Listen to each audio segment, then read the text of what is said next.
Welcome back to Primetime News. Special welcome to folks on OneSpotMedia.com. Up first this evening, another school is facing backlash this evening for barring students from being promoted because of poor grades. Merle Grove High School in St. Andrew wrote to the parents giving them an ultimatum which expired today. TVJ's Janella Precious reports.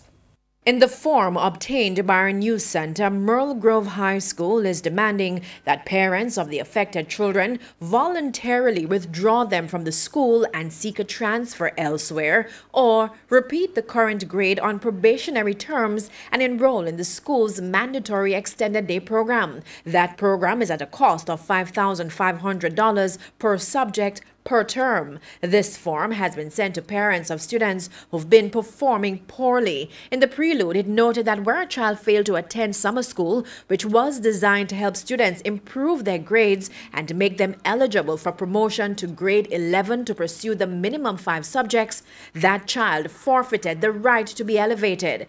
Parents had up to today to sign the form. We tried to get a response from the school to see how many of those written to met the deadline, but we were unsuccessful in our attempts. Speaking on RGR's hotline, Education Minister Senator Ruel Reid admitted that the practice of schools asking students to leave due to low grades is common among many prominent secondary institutions. He, however, stressed that the practice should be discontinued. The challenge that I have inherited is that the ministry over time do not insist on what they call a standardized policy and practice in many of these instances that schools tend to operate in a very autonomous way, and you certainly want creativity, but I agree with you that we still have to remember that the law is the law, and we end up with some problems in our society where students who are disenfranchised, they end up becoming a social problem to us in our society. So there has to be an inclusive education system, which is what we have to build. Senator Reid says neither Calabar nor Merle Grove High School sought permission from the Ministry of Education.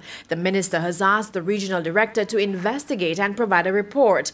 Calabar High School came under fire this week after informing parents that in order for students to be promoted to grade 11, each boy must achieve no less than 60% for his overall average, along with good conduct. The Education Ministry has since asked that the decision be reversed and the affected students be reinstated. Janella Precious, TVJ News.